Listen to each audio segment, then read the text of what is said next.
मैं शिवरी चौधरी 125 कैंट विधानसभा प्रत्याशी आम आदमी पार्टी। 300 यूनिट तक बिजली फ्री देंगे, 5,000 रुपए प्रति माह युवाओं को देंगे और अगर महिलाओं की बात करें तो 1,000 रुपए प्रति माह हम गृहिणियों को देंगे।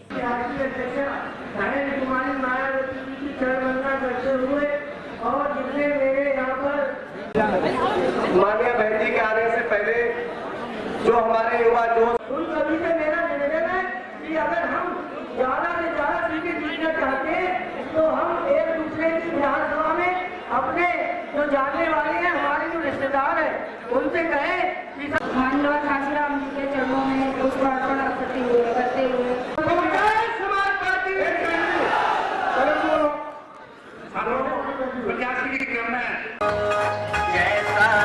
पार्टी समाज के सम्मान में मैदान में सर समाज के सम्मान में समाज पार्टी जिंदाबाद जिंदाबाद जिंदाबाद बहुजन समाज पार्टी जिंदाबाद जिंदाबाद जिंदाबाद बहन कुमारी माइती जिंदाबाद जिंदाबाद जिंदाबाद बहन कुमारी माइती जिंदाबाद जिंदाबाद जिंदाबाद बहन जी आप संघर्ष करो, हम आपके साथ हैं। बहन जी आप संघर्ष करो, हम आपके साथ हैं। बहन जी आप आगे बढ़ो, हम आपके साथ हैं। बहन जी आप आगे बढ़ो, हम आपके साथ हैं। बहन कुमारी माइती जिंदाबाद जिंदाबाद। अपने बरेली यूनिट की तोड़ रोड से जो बहुजन समाज पार्टी का चिन्ह हाथी है, हम उसको देख के हम बहन जी का स्वागत करते हैं, इस्तकबाल करते हैं, खैर मकदम। हम सबकी नेता, हर दिल अजीज नेता बहन कुमारी मायावती जी हमारे बीच में आ चुकी हैं। हम उनका जोरदार ताली बजाकर स्वागत। बहन कुमारी मायावती जी जिंदाबाद, बहन कुमारी मायावती जी जिंदाबाद। बहन जी आप संघर्ष करो। अब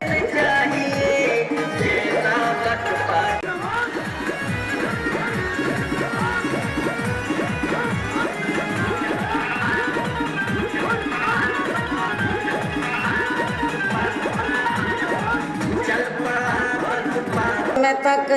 केंद्र व उत्तर प्रदेश सहित देश के अधिकांश राज्यों में भी कांग्रेस पार्टी की ही अकेले यहाँ सरकारें रही हैं, किंतु इनके गलत नीतियों एवं गलत कार्य प्रणाली की वजह से ही अब ये पार्टी केंद्र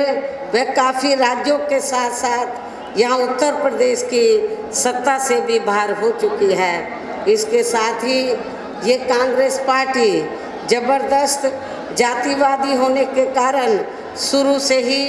हर मामले में खासकर यहाँ दलित, आदिवासी व अन्य पिछड़ा वर्ग विरोधी पार्टी भी रही है और अभी भी है, जिस कारण ही केंद्र में रही इस पार्टी की सरकार ने इन वर्गों के मसीहा व भारतीय संविधान के मूल निर्माता परम पूज्य बाबा साहब डॉक्टर भीमराव अंबेडकर को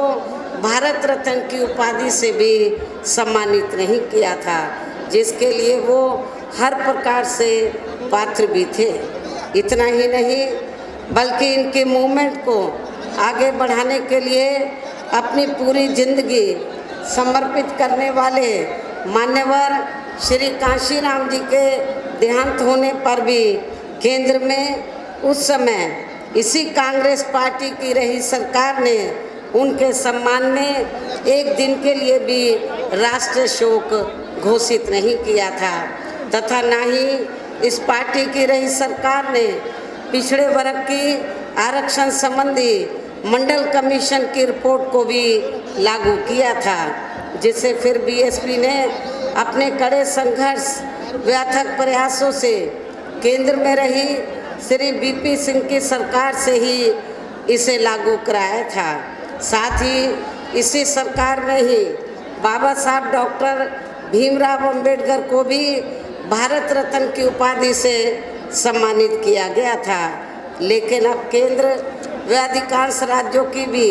सत्ता से बाहर होने पर यही कांग्रेस पार्टी खासकर दलितों, आदिवासियों व अन्य पिछड़े वर्गों के वोटों की खातिर आए दिन किस्म किस्म की नाटकबाजी करती रहती है, जबकि इन वर्गों के मामले में इस पार्टी की सच्चाई तो ये है कि कांग्रेस पार्टी जब सत्ता में होती है और इनके अच्छे दिन होते हैं तो तब इस पार्टी को इन वर्गों का विकास व उत्थान आदि याद नहीं आता है तथा न ही इनको सपा व बीजेपी आदि की बनी सरकार में भी यूपी की जनता अधिकांश मामलों में काफ़ी ज़्यादा दुखी रही है। सपा की सरकार में तो ज़्यादातर यहाँ गुंडों,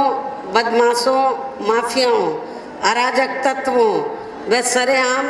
लूट खसोट करने एवं दंगे फसाद आदि कराने वालों का ही राज रहा है, जिसकी खास वजह से ही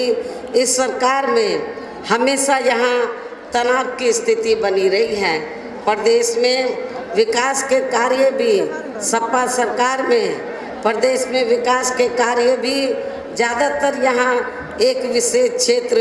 एवं एक विशेष समुदाय के लोगों तक ही सीमित होकर रह गए हैं। खासकर दलितों व अति पिछड़े वर्गों तथा इनके संतों, गुरुओं व महापुरुषों आदि के साथ तो हर स्तर पर अधिकांश समय इनका सोतेला रवैया ही देखने के लिए मिला है, जिसकी जानकारी नहीं चाहती हूँ। इसी प्रकार भाजपा सरकार की भी नीतियाँ व कार्यशैली अधिकांश यहाँ जातिवादी, पूंजीवादी एवं आरएसएस के संकीर्ण एजेंडे को ही लागू करने पर टिकी रही हैं, जिससे प्रभावित एवं शिकार हुए लोगों का